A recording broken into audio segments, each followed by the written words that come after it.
Bonsoir et bienvenue dans Congo Presse, mesdames et messieurs. Très heureux de vous retrouver encore une fois sur ce plateau de débat avec des invités pour parler exactement ce qui concerne la République démocratique du Congo, notre pays. On va prendre quelques lignes d'actualité. Il faut vous dire que 6 policiers de la circulation routière ont été arrêtés parce que vous savez ce qui s'est passé à travers la ville de Kinshasa. Ces policiers emmerdent pas mal de gens et voilà, 6 d'entre eux sont tombés dans le filet des autorités et ils sont maintenant arrêtés. Présidentielle 2023, UDPS en congrès extraordinaire pour entériner la candidature de Félix Tshisekedi. Vous savez aussi que l'UNC de Vital Kamerhe est allé dans le même sens d'entériner, soutenir Félix Tshisekedi, soutenir sa candidature pour l'élection présidentielle du 20 décembre prochain.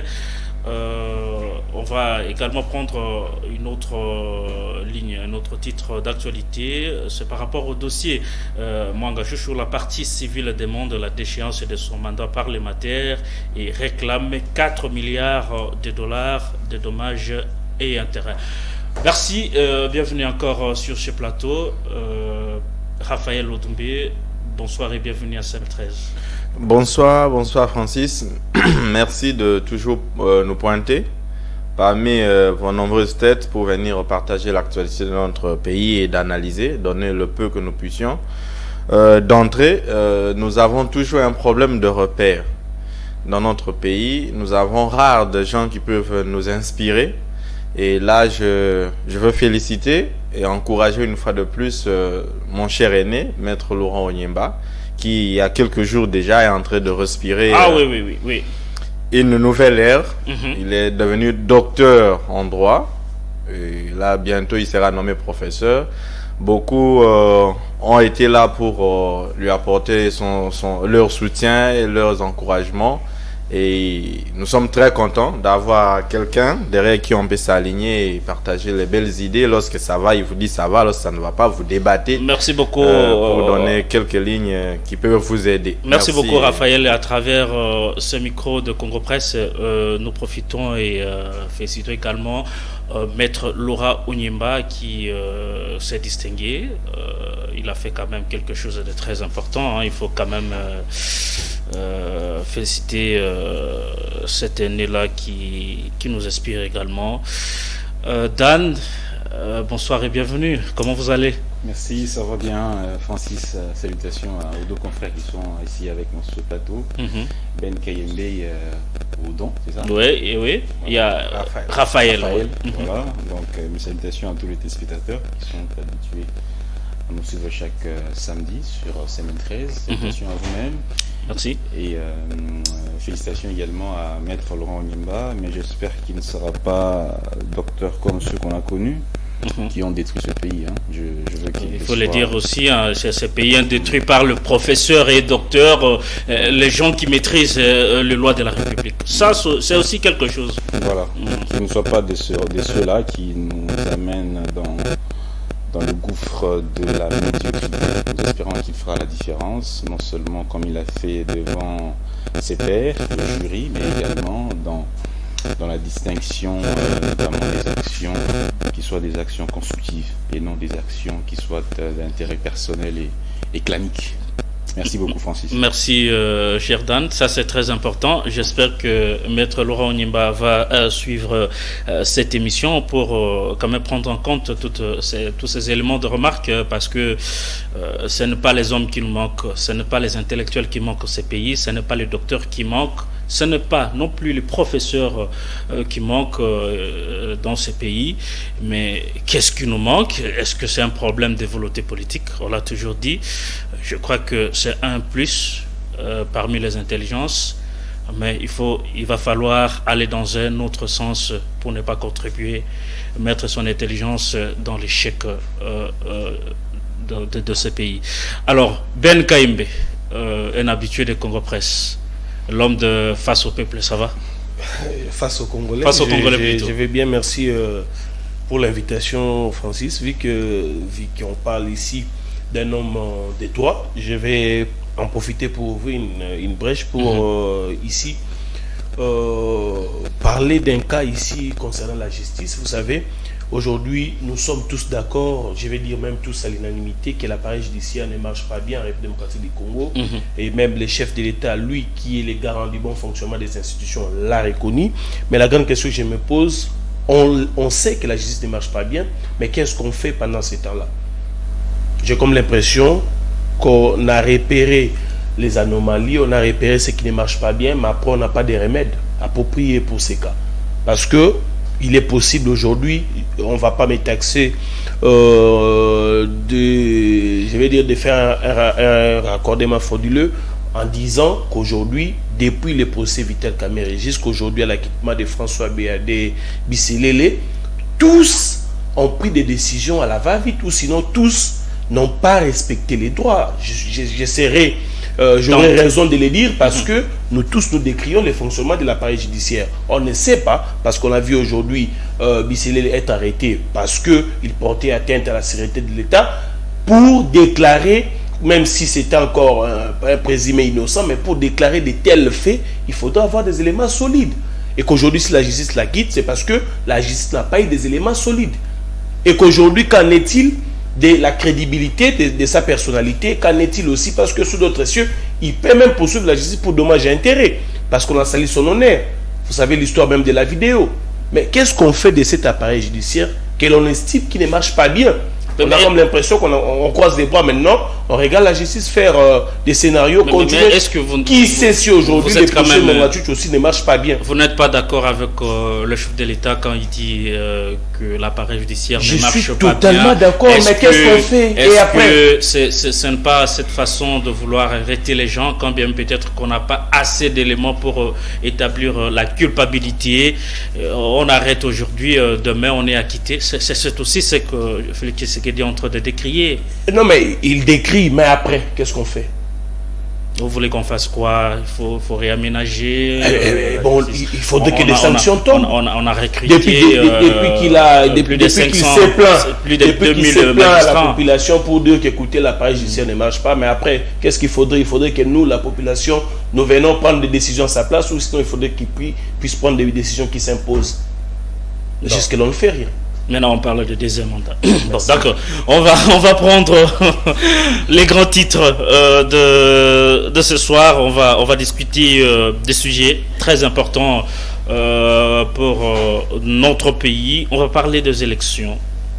À 4 mois des élections, est-ce que on peut espérer aller dans ce sens où l'opposition où presque tous les grands leaders de l'opposition congolaise ne sont pas partants? On va citer Marthe Fayoulou, on va citer Matata Pogno, on va citer Katumbi a quand même envoyé ces gens, ils ont quand même déposé leur liste. Mais est-ce que dans ce sens-là, on va parler de l'inclusivité? Chacun de ces invités va quand même donner son point de vue par rapport à la situation, parce que parmi le critère d'un bon processus, on parle toujours de l'inclusivité du processus électoral, mais quand on voit certaines figures de pros du pays qui s'abstiennent, qui ne veulent pas aller aux élections, est-ce que peut-on parler, c'est possible de parler de l'inclusivité? Mais ça c'est un aspect. Un autre aspect, est-ce qu'on doit bloquer la machine, ne pas évoluer parce que certains opposants ne sont pas à même d'aller aux élections? Alors, pour cette question, Raphaël Odoumbé, vous avez la parole. Merci beaucoup.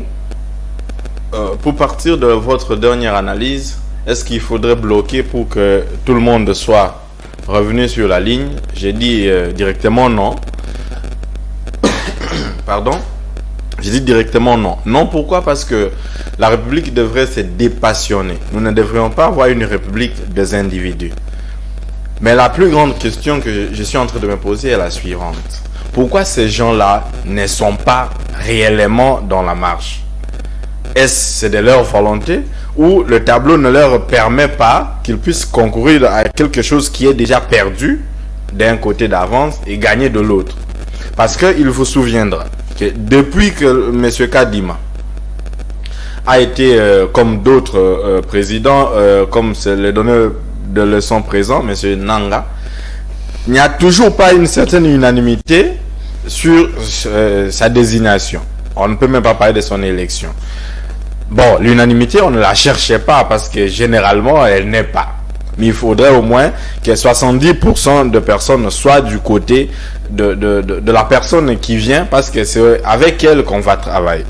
Vous avez vu, pour partir aussi de l'analyse de ceux de l'opposition qui se sont rencontrés avec le président de la CENI, au sortir déjà, il y avait de paroles qui n'allaient pas d'un côté comme de l'autre. Pourquoi? Parce que il n'y a pas une certaine confiance qui va vers cette institution d'appui à la démocratie. Pourquoi? Parce que déjà les animateurs, au sein de leur fonctionnement, causent défaut. Quel est le défaut qu'ils causent? Il n'y a pas un certain fonctionnement qui va de celui qui le dirige jusqu'à un huissier pour avoir une parole afin de nous préparer quelque chose de bon. Vous allez entendre, le président aura des idées, son vice aura d'autres idées qui, déjà, ces idées-là sont en train de peindre un tableau aussi sombre que quelqu'un comme Martin Fayoulou, qui a été en 2018 partout, qui a fait ce qu'il devrait faire, qui comprend aussi que lorsque ça n'a pas été, c'est parce que c'est parti par ici, qui comprend aujourd'hui avec le sorti, je n'encourage pas, et vous allez me permettre que je fasse un petit raccourci avec M. Nanga. Je pense, je suis d'avis avec lui qu'il puisse nous dire aujourd'hui réellement ce qui s'est passé. Mais maintenant, il faut que même lui, même si Nanga vous disait ce qui s'est passé, ça va servir encore pour le moment. Ça ne sert pas qu'on puisse changer le président. Vous attendez à ce qu'il vous dise que Tshisekedi n'a pas été élu et que c'est tel qui a été élu. Ça va ramener quoi? On n'attend pas qu'il vienne nous le dire parce que c'est connu. Mais au moins, ça va nous permettre que ceux qui viennent à sa place connaissent déjà comment il faut faire. Lorsqu'on va vous promettre des carrés miniers et que vous ne les avez plus, comment vous allez vous comporter pour ne pas être ridicule? Parce que les ridicules dans tout ça... On a arraché à quelqu'un les carrés miniers? Les secrets disent qu'il n'a plus accès à ce qu'on lui a donné. De raison, il est en train de se perdre. Mais alors, l'intérêt qu'il est en train de produire maintenant, de nous dire toutes ces choses, c'est pour amener quoi? Parce qu'au moins, les corrupteurs et les corrompus doivent tous être dans la même ligne. Alors, il peut nous dire aussi clairement qui est venu vers lui, qui a fait quoi et pourquoi. Alors, revenez sur Martin Fayoulou, vous disiez que peut-être qu'il comprend le jeu et que ne veut pas perdre à l'avance. Oui, victime expiatoire de ce qui s'est passé. Il se sent perdant, il ne peut pas cautionner, lui-même dit que je ne peux pas cautionner ce qu'il appelle le hold-up électoral. Pourquoi? Parce que jusqu'à aujourd'hui, M. Kadima n'est pas revenu après sa sortie pour nous dire qu'il avait déjà reçu l'argent. Non, mais les choses avancent, à ce que je sache, les calendriers sont en train d'être respectés jusque-là. Il n'y a aucune étape du processus qui a été zappée jusque-là. Bon, la date est le 26 août 2023. Peut-être d'ici 4 mois, comme vous avez dit que c'est dans 4 mois les élections, nous serons encore sur ce plateau et je vous rassure, je ne prédis rien de malheureux, mais nous n'aurons pas des élections le 23 décembre. Ah, encore un prophète sur ce plateau. Non, vous allez me permettre. C'est quand même très grave. Vous allez me permettre. M. Kadima nous a dit qu'il n'avait pas d'argent et M. Kazadi lui a dit qu'il avait de l'argent qui a déjà été donné.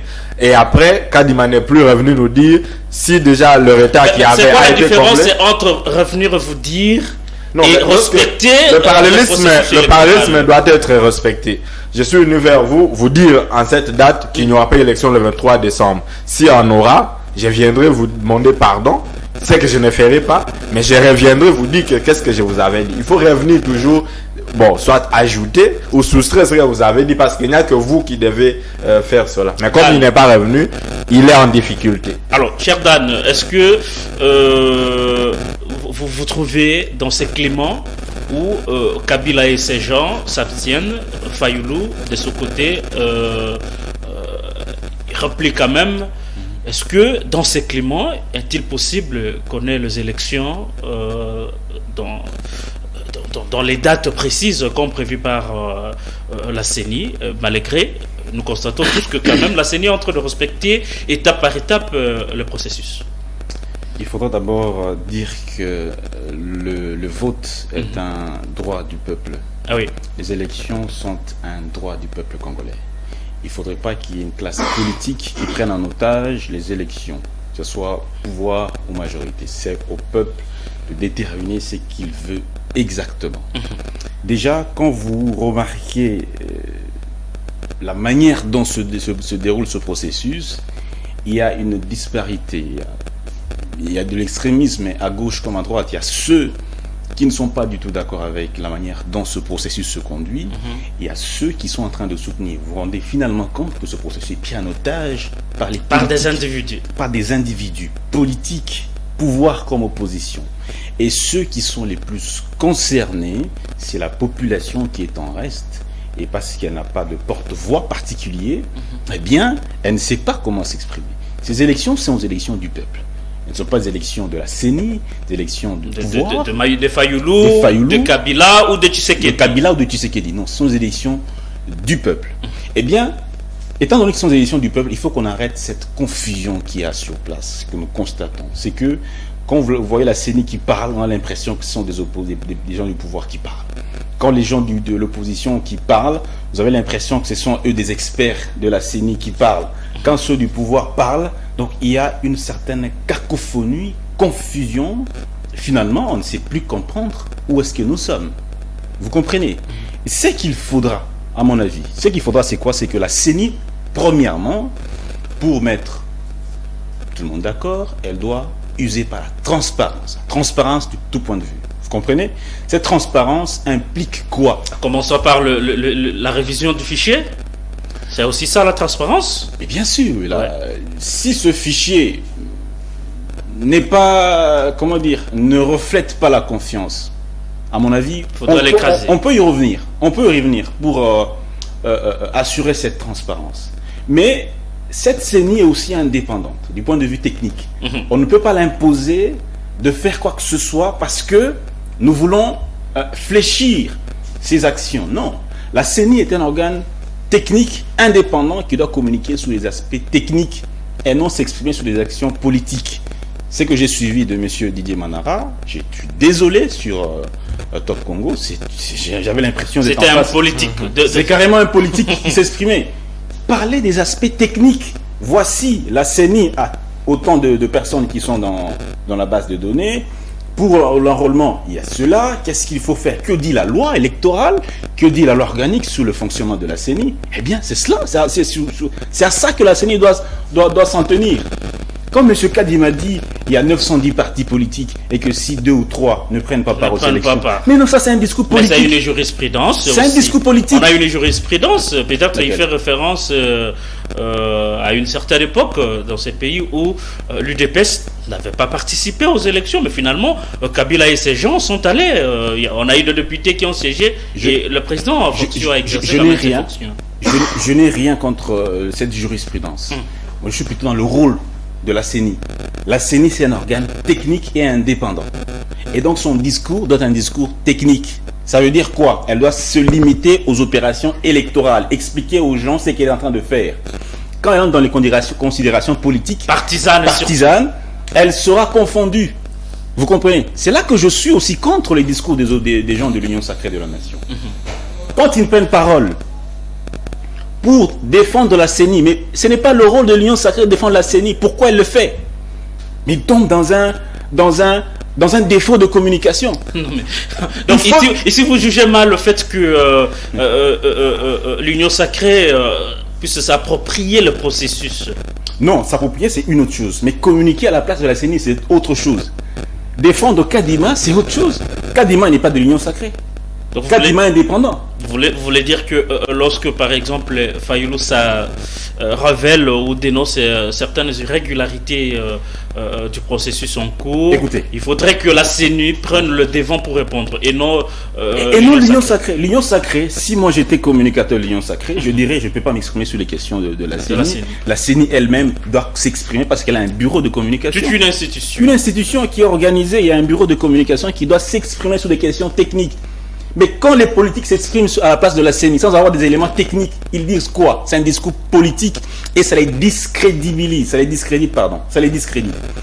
Maintenant, prenons l'opposition. L'opposition, elle est totalement radicale. Ça, c'est aussi une autre paire de manches. Totalement radicale, tout ce que la CENI fait. Ils sont même allés dire à la CENI que, ben voilà, la Cour constitutionnelle, le président a nommé 4 juges à la place de 3 juges, ils sont allés au-delà, comment dire, en violation de la Constitution. Mais non, la CENI ne règle pas la question. Est-ce que c'est à la CENI qu'il faut aller se plaindre de la Cour constitutionnelle? Donc nous sommes dans une confusion totale, que ce soit de la part de la CENI, ses animateurs, des gens du pouvoir, tout comme ceux de l'opposition.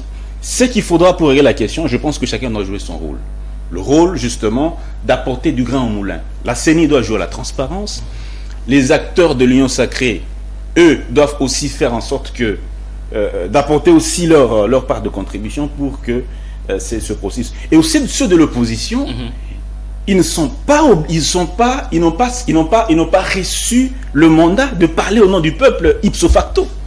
Parce que les opposants vont finalement parler au nom du peuple. Parce que les opposants, quand ils prennent parole, ils font des points de presse, des expressions. Vous avez l'impression que c'est eux qui ont la casquette ou la couronne de la population.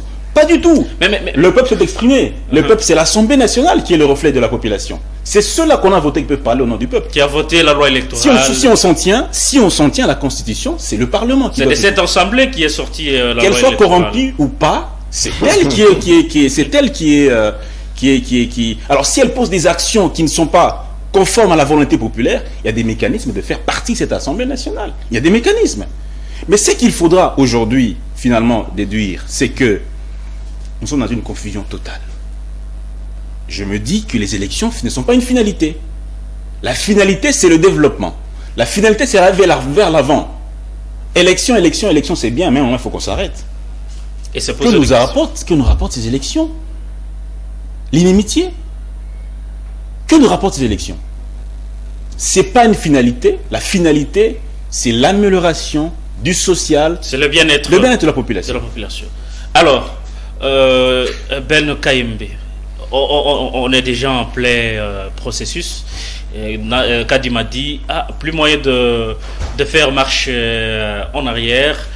Il faut avancer. On ne peut pas s'arrêter parce que dans un véhicule où il y a plein de gens, nous avons par exemple les 10 personnes, et que quand un seul est tombé, on ne va pas quand même arrêter la machine parce que une seule personne est tombée. Alors, est-ce que dans ce contexte où Kabila, Fayoulou et les autres disent niet, on ne va pas y aller, et d'ailleurs, ils n'ont pas déposé leur liste de candidatures, ni au niveau national, encore moins au niveau provincial. D'ailleurs, demain prendra fin le dépôt des candidatures au niveau provincial. Le PPRD de Kabila et les CD de Fayoulou ainsi que d'autres personnes n'ont pas déposé leur liste de candidatures. Alors, est-ce qu'on va y aller dans ce contexte?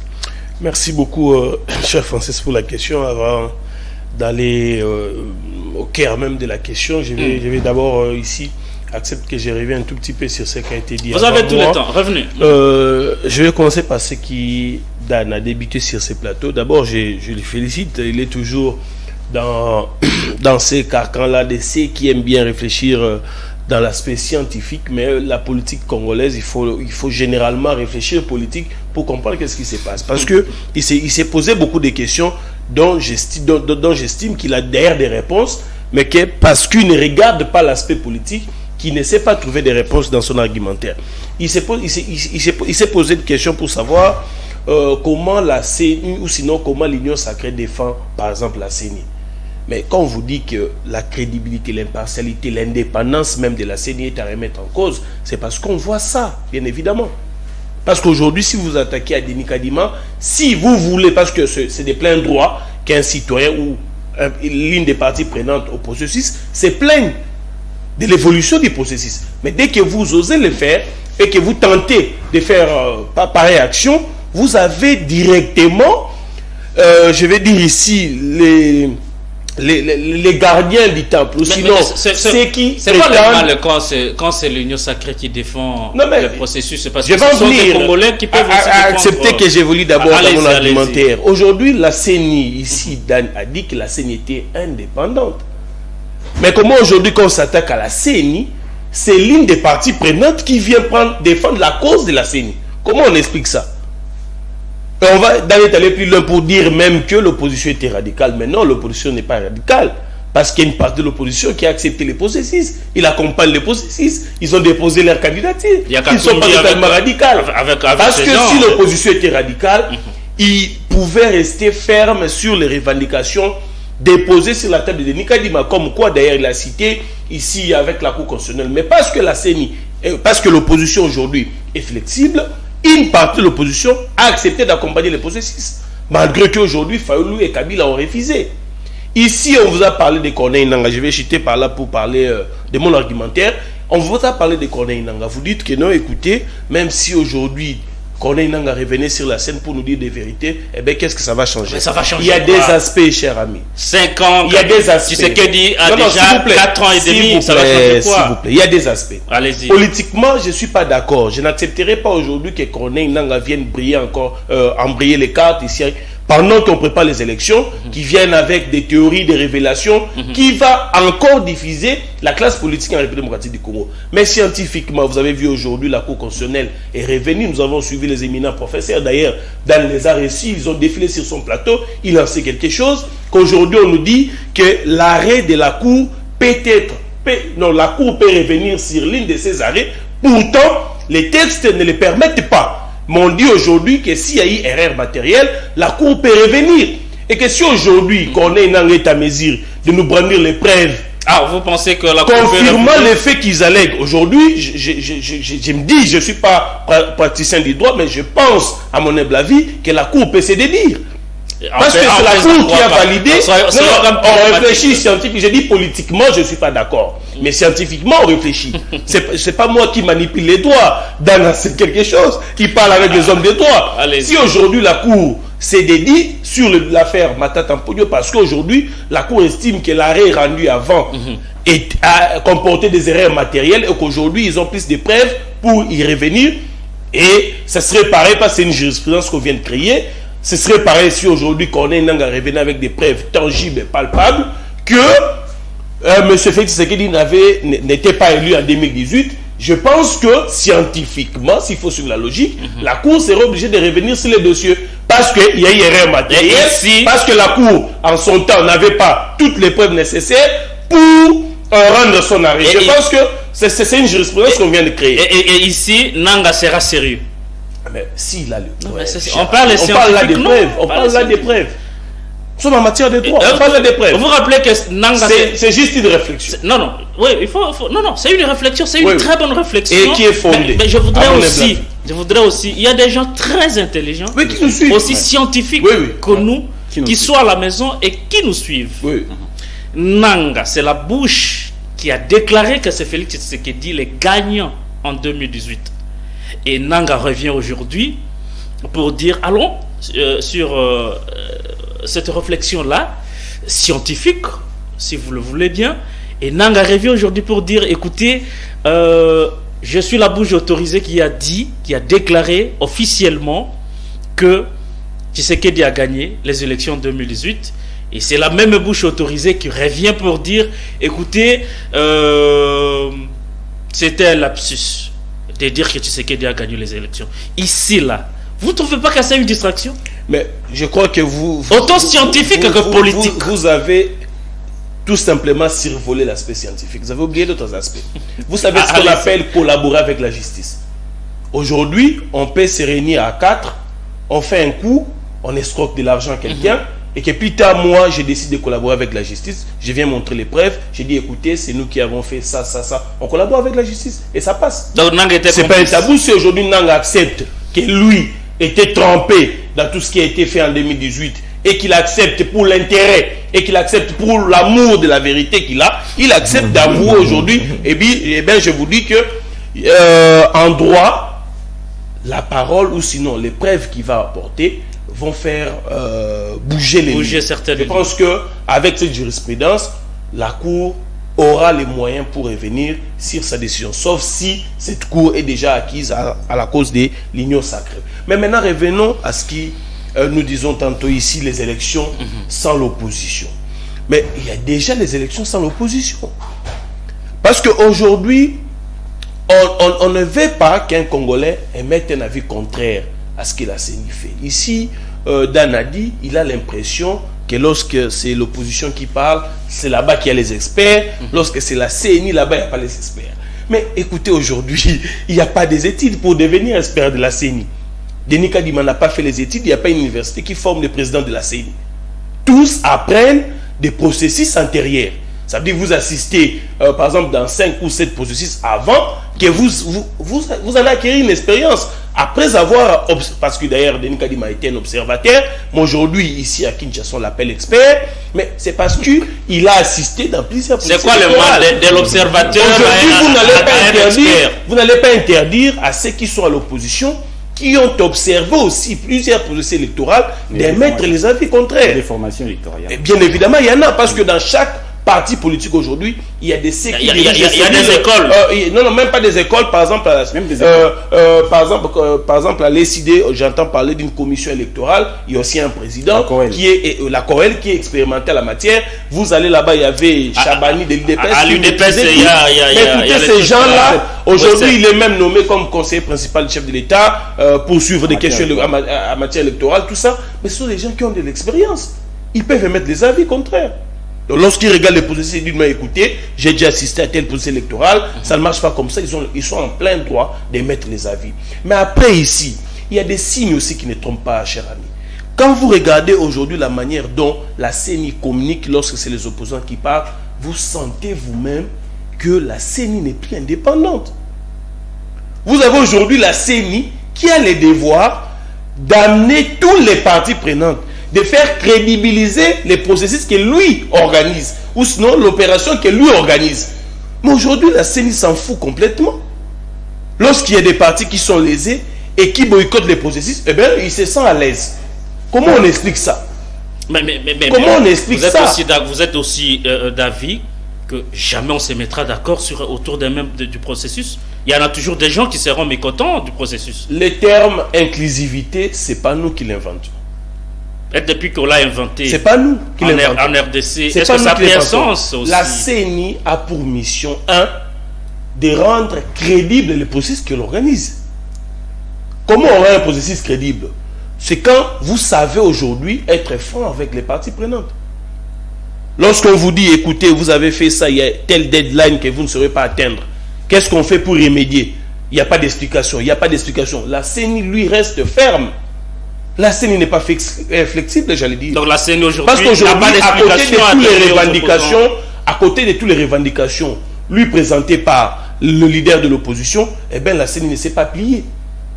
La CENI, vous avez ici un exemple éloquent d'ailleurs dans la cité ici, Didi Manara qui vous dit, eh ben on s'en fout s'il y a 2 ou 3, 4 partis politiques qui ne veulent pas suivre.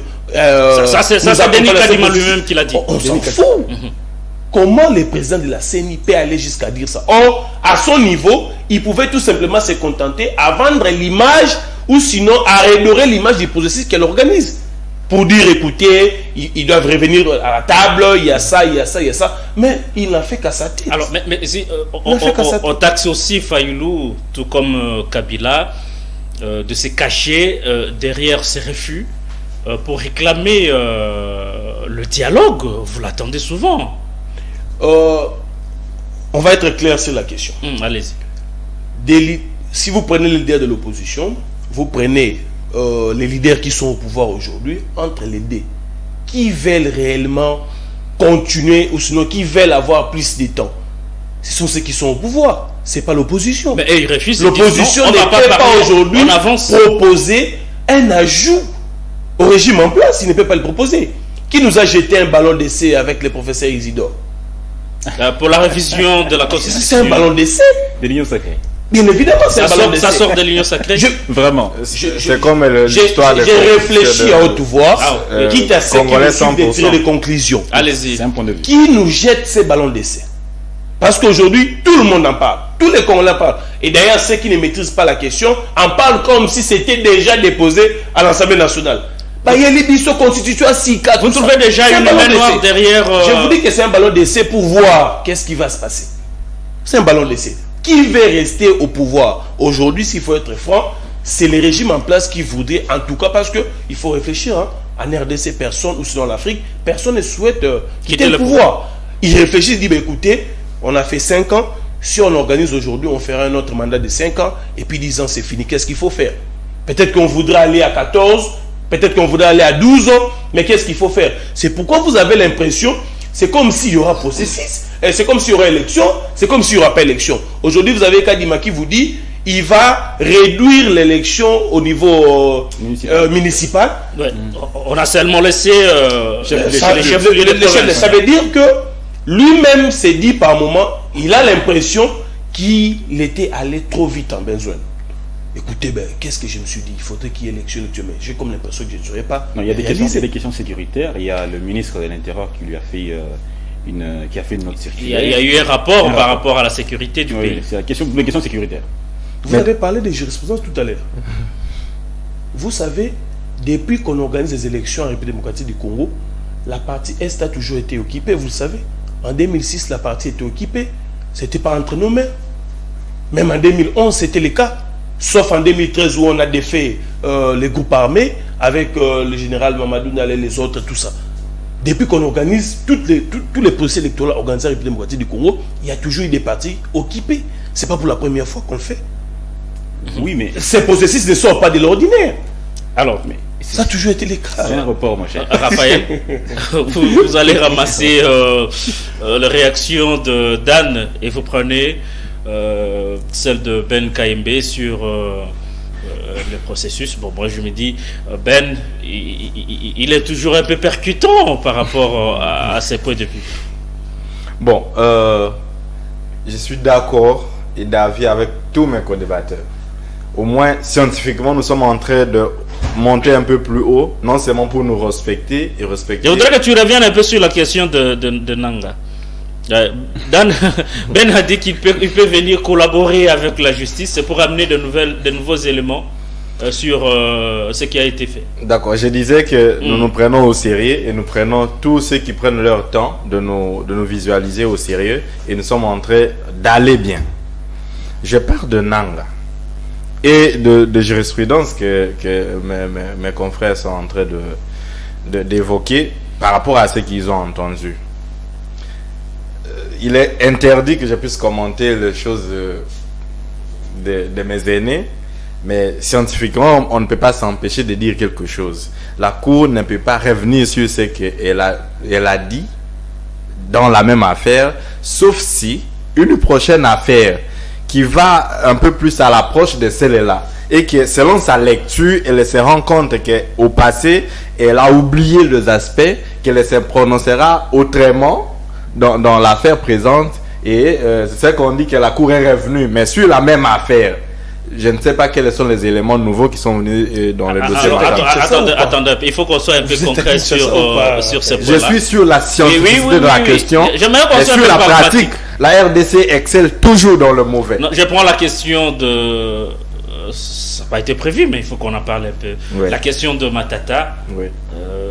La Cour a fait quand même quelque chose. C'était la même affaire, je me rappelle. Oui.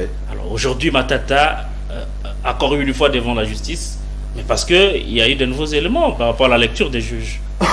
Aucun élément nouveau, sauf des figures nouvelles. J'ai dit ceci, comme si je n'ai pas été bien entendu. Aujourd'hui, M. Francis a un problème. Il est jugé à la Cour constitutionnelle. Nous ne sommes pas dans les juridictions, il y a appel, il y a tout et tout. Et on prononce que pour avoir touché le micro, M. Francis a commis, si c'est un délit ou quoi, il est puni à 2 ans. Cette affaire est passée, elle est prononcée et ça s'arrête là. Une prochaine fois, Dan ou Ben touche au même micro. Alors ils se rendent compte que même lorsqu'on parle, on peut en toucher. Et ils se disent que bon, la fois dernière, nous avons été beaucoup plus sévères et on s'est trompé. Pour Dan, on dit non, bon, ça va et c'était un arrangement. C'est là que la Cour est revenue sur sa décision. Mais ce n'est pas que parce que vous avez touché, on vous a puni, pour la Cour constitutionnelle, elle doit revenir sur la même chose et c'est dédié. Mais quand on ne vous a pas quand même puni, la Cour ne peut pas revenir quand même pour vous dire que vous n'avez pas été puni par erreur. Il faudrait que les erreurs en des RDC, éléments qui montrent qu'on peut vous punir. Les erreurs en RDC se commettent lorsque ça va pour le pouvoir. Ça dépend lorsque, du camp. Ça dépend du camp. Parce qu'aujourd'hui, vous allez voir, pour rejoindre mon frère qui disait, depuis le théâtre de Covid, je l'appelle toujours le théâtre de Covid de 100 jours, il y a eu une série de Mouyom qui a été jouée jusqu'à aujourd'hui.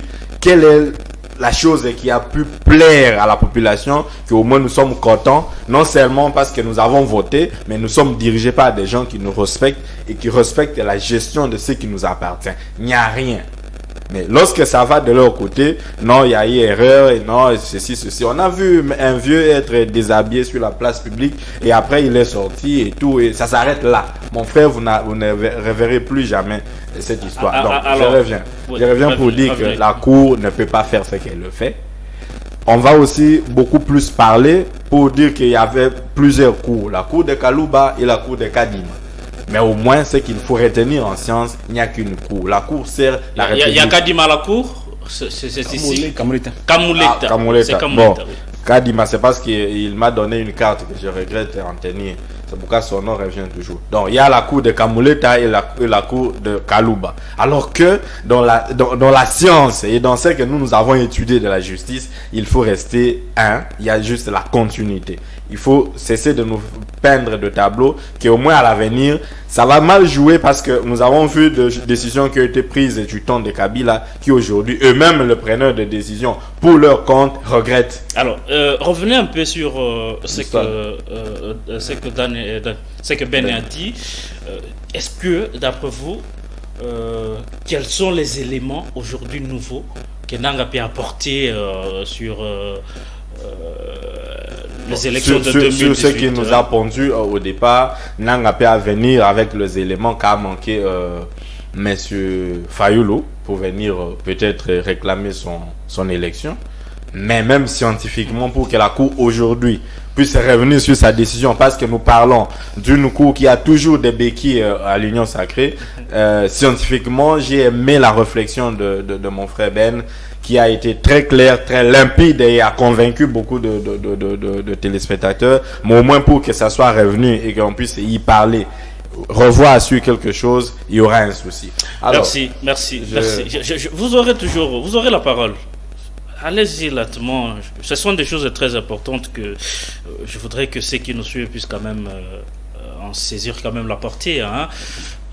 Dan, vous allez garder le micro. Oui. Vous allez revenir sur les réactions des confrères. Mais au même moment, il faudrait qu'on attaque la deuxième thématique de cette émission, justement sur la gestion de la ville de Kinshasa. Vous avez lu, comme moi, la lettre de la Cour des comptes qui a recommandé à l'Assemblée provinciale de Kinshasa de donner des sanctions au gouverneur Jean-Tini Ngobila. Pourquoi? C'est parce que il a connu un retard par rapport au dépôt du projet dédié. Alors, il y a une série de choses qui arrivent sur Ngobila. Est-ce que vous trouvez un règlement des comptes par rapport au Ngobila? Parce qu'il y a un communiqué de ses partisans qui ont dénoncé un acharnement par rapport à Jean-Tini. Est-ce que la Cour des comptes a-t-elle eu raison ou pas de réclamer les sanctions vis-à-vis de Jean-Tini, contre Jean-Tini Ngobila? Je crois que les partisans de Ngobila ont tout à fait le droit de dénoncer cela. Mais les partisans de Ngobila ne sont pas les personnes indiquées pour nous dire réellement la procédure.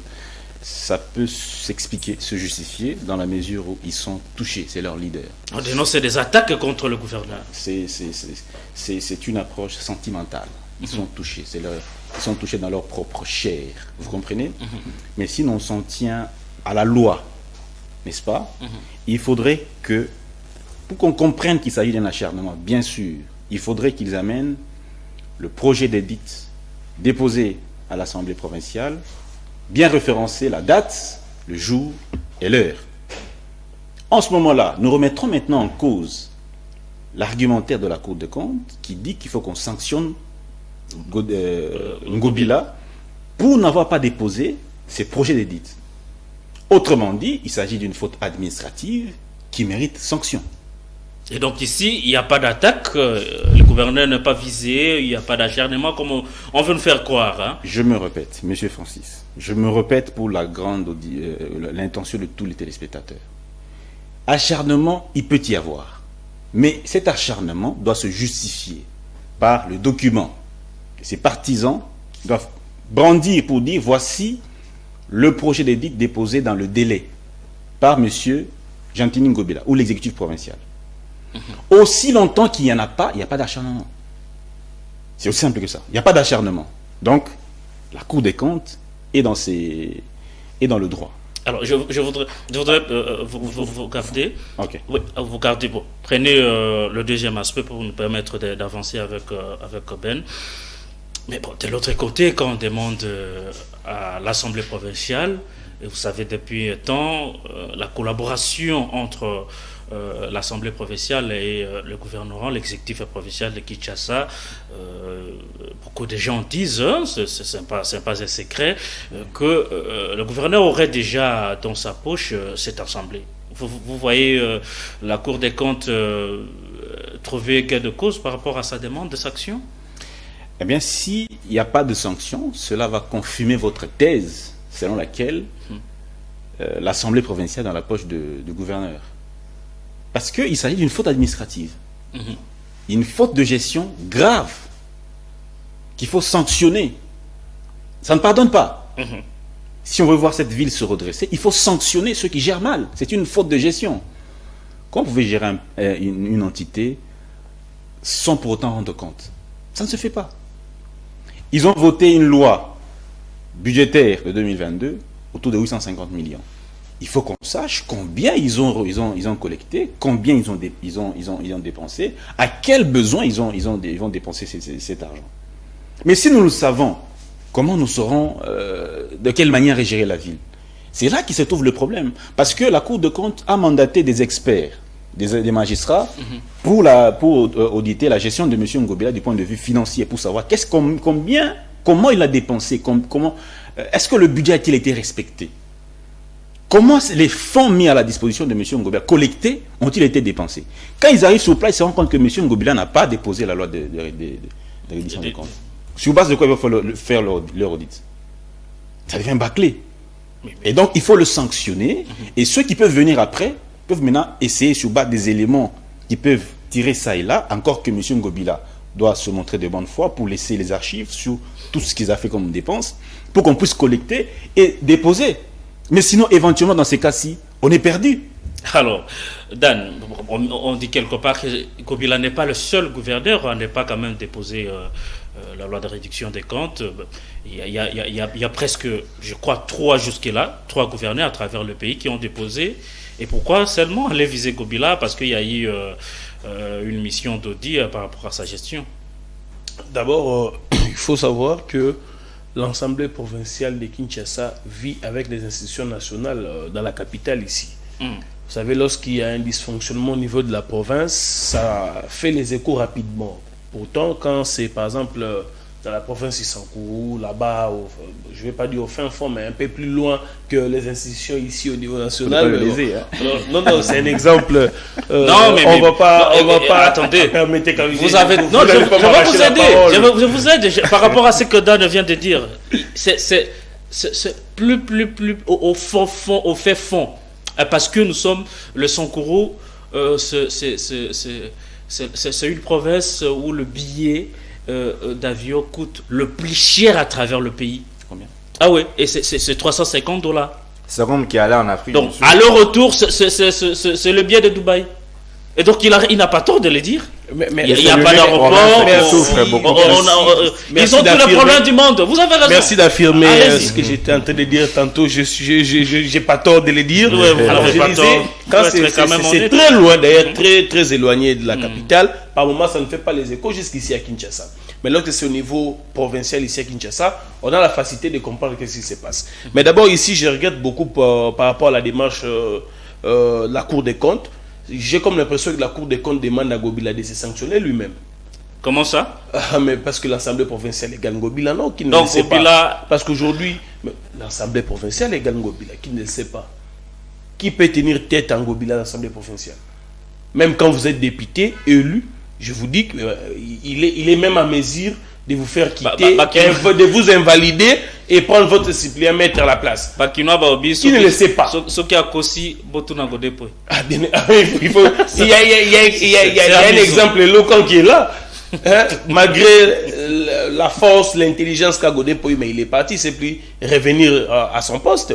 Aujourd'hui, la Cour des comptes, certes, le chef de l'État s'est investi, vous n'avez pas idée. Il a même donné un beau bâtiment sur le boulevard pour que la Cour des comptes fasse son travail. Parce que vous savez qu'on a critiqué ces régimes comme quoi le chef de l'État avait donné plus de pouvoir à l'IGF que la Cour des comptes. Pourtant, la Cour des comptes est en premier lieu, l'IGF vient en second lieu. Mais on avait l'impression que c'était l'IGF qui devait contrôler toute la République démocratique du Congo. Mais aujourd'hui, on voudrait ici, j'ai même suivi le compte rendu du Conseil des ministres, le chef de l'État a dit qu'il a donné le plein pouvoir, d'ailleurs des sanctions aussi à la Cour des comptes. Donc la Cour des comptes est en mesure de sanctionner. Mais pourquoi aujourd'hui la Cour des comptes va seulement, parce qu'il faut se le dire, la Cour des comptes aussi est en train d'emboîter le pas comme l'IGF le faisait, beaucoup de communication, mais après, il n'y a pas de sanctions. On communique, quand il y a une bourde qui est communique quelque part, on communique, mais après, il n'y a pas de sanctions. On n'aide pas ces régimes à aller de l'avant en termes de mobilisation des recettes et tout ce qui va avec. Parce que c'est hier qu'un Ngobila est allé déposer. Certes, en termes des deadlines, il a violé, mais même s'il vient déposer après la sanction, il doit quand même suivre. Parce que ce n'est pas pour autant, si par exemple on vous a donné une semaine, vous venez après une semaine, ce n'est pas pour autant que vous déposez hors délai que la sanction ne doit plus intervenir. Même si Ngobila dépose, si réellement la Cour des comptes veut faire son travail, on doit entendre qu'il y a eu des sanctions administratives à l'égard d'Ngobila.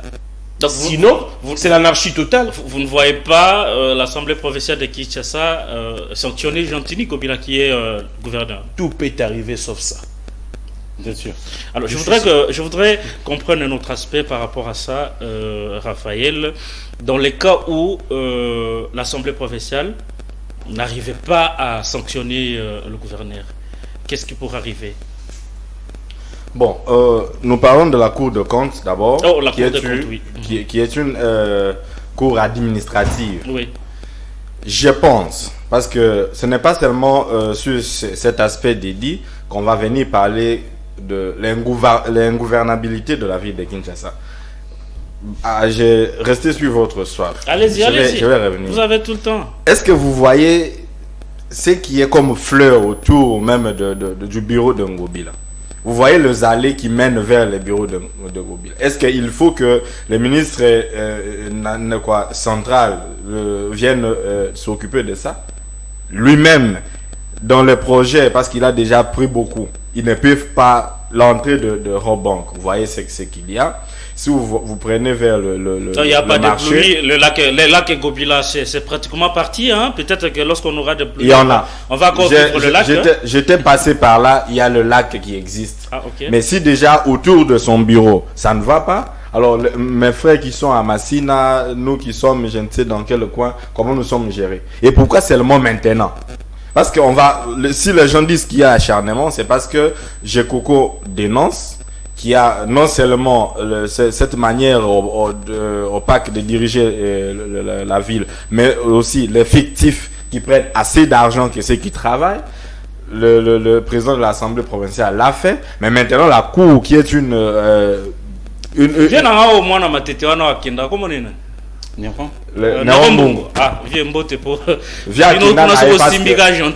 tout cas, okay. Parti, hein. Alors maintenant, si vous m'avez posé la question de savoir si l'Assemblée Ngobila n'arrive pas à se sanctionner, qu'est-ce qu'il faut faire?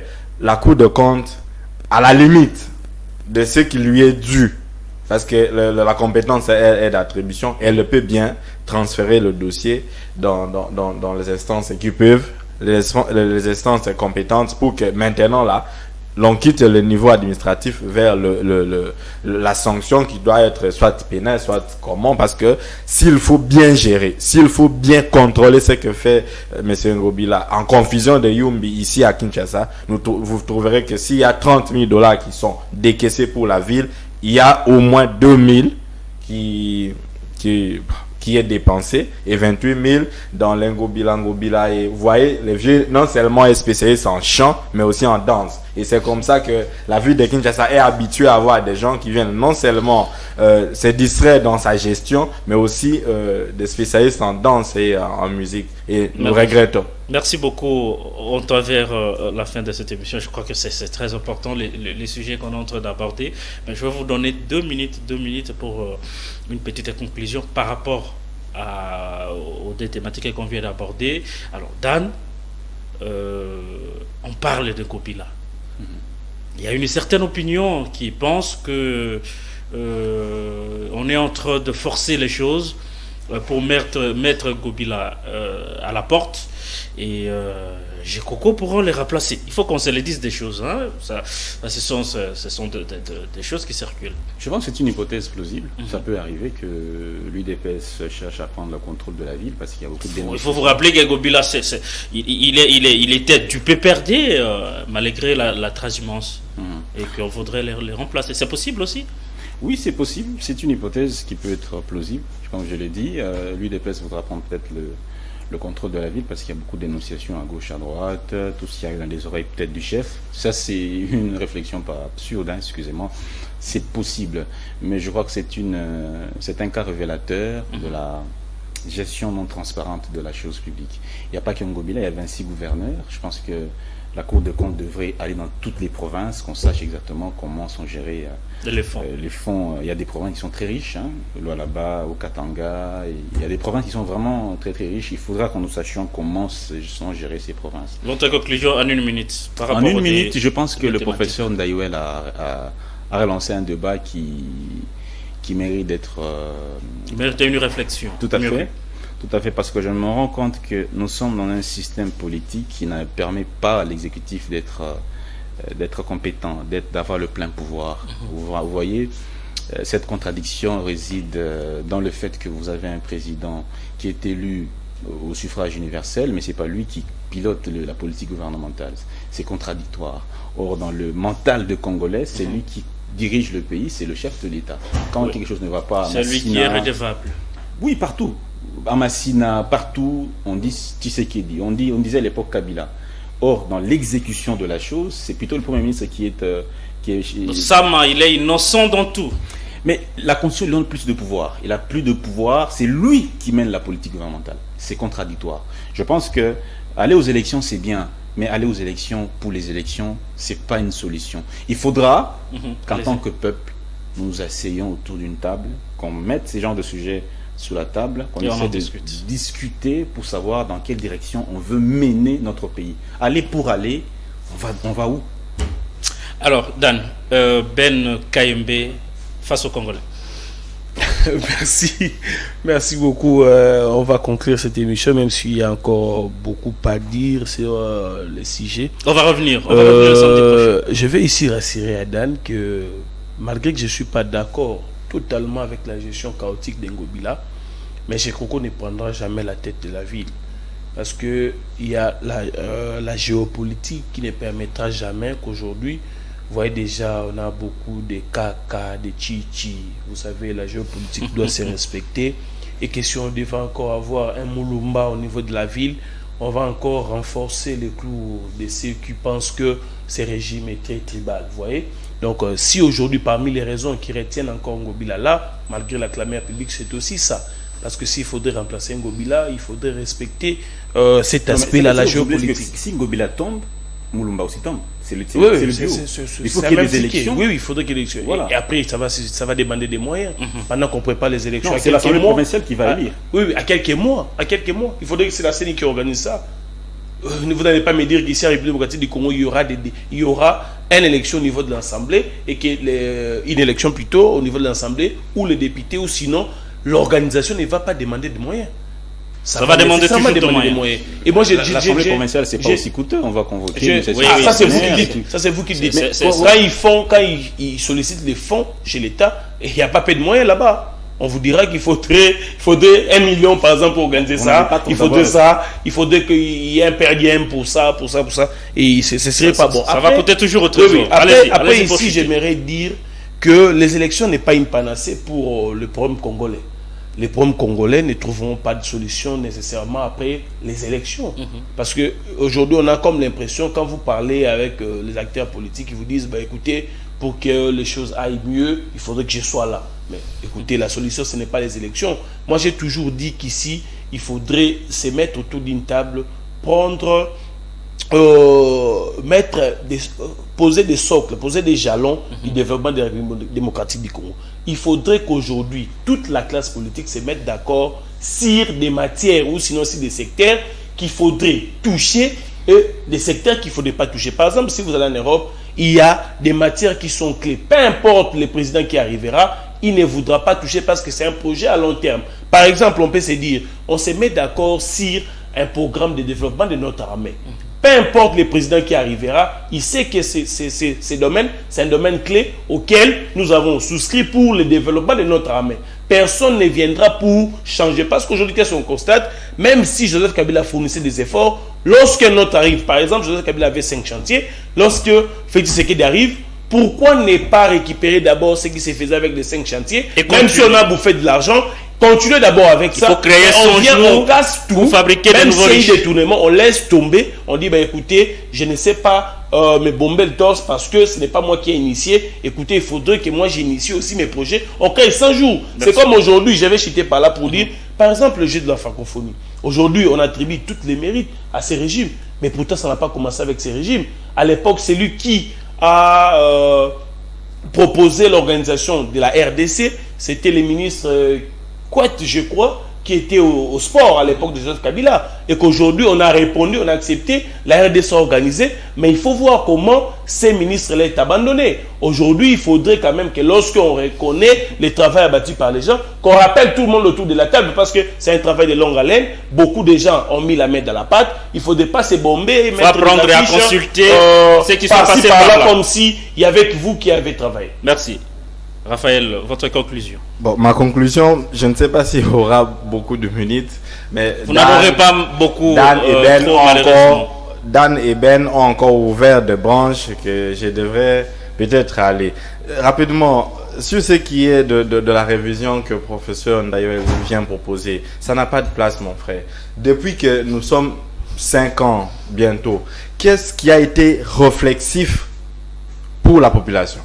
Pourquoi seulement le pouvoir? Pourquoi seulement comment je peux diriger, je peux régner? Mais on ne peut pas penser sur ceux qui souffrent des élections sous la pluie et autres. Nous n'avons rien vu qui allait pour la population. Et maintenant, réviser la constitution pour dire qu'on peut encore régner 7 ans, 8 ans, au-delà de 5 ans ici. Je crois que c'est 9 ans. Il propose 9 ans, je crois. Ça n'a pas de place. Le mandat, même dans les pays les plus développés, on ne discute pas sur les 9 ans. Parce que ça sera une certaine éternité. En Afrique, vous prenez 9 ans, vous donnez à quelqu'un. Mais on va devenir qui? Alors, okay. Allez-y, il faut aller rapidement pour que rapidement. On va se mettre d'accord que tout ce que nous avons dit sur ce plateau, c'est pour l'unique but, le développement ou le bien-être de nous. Nous, on parlera président jusqu'à sa fin. Mais qu'est-ce que nous avons déjà fait?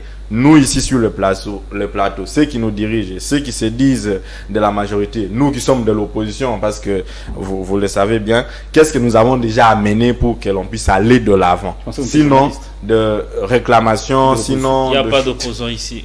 Il n'y a pas d'opposants. Il parle de nous. Il parle nous. Donc, vous qui êtes, nous qui sommes, donc c'est dans la globalité. Dans l'ensemble. Ouais, non, il n'y a pas un camp. Il n'y a pas d'opposants, il n'y a pas de majorité ici. Ok. Alors, qu'est-ce que nous avons déjà amené, sinon nous réclamer être? Si on va oublier que nous sommes là pour le service, nous serons toujours en train de nous entretuer parce que jusqu'à aujourd'hui, le peuple congolais est resté dans le soif le plus éternel de n'avoir pas été non seulement respecté, gouverné et amené de solutions qu'elle nous a beaucoup chanté. Merci beaucoup à Ben Kaimbe de Face aux Congolais d'avoir accepté cette invitation. Merci beaucoup. Merci à Dan d'avoir été le nôtre. Merci beaucoup, Francis. Merci à Raphaël Odoumbé Comme toujours, nous serons participé là à ces débats de réflexion pour le développement de notre pays. Merci aussi à vous, chers téléspectateurs de Congo Presse, surtout la grande famille de ce Maîtresse Télévision, d'avoir été nombreux à nous suivre. On s'est fixé rendez-vous les samedis prochains à 16h pour un autre numéro. Merci à John Katam qui était derrière le caméra et la réalisation de cette émission. D'ici là, portez-vous bien. Bon week-end chez vous.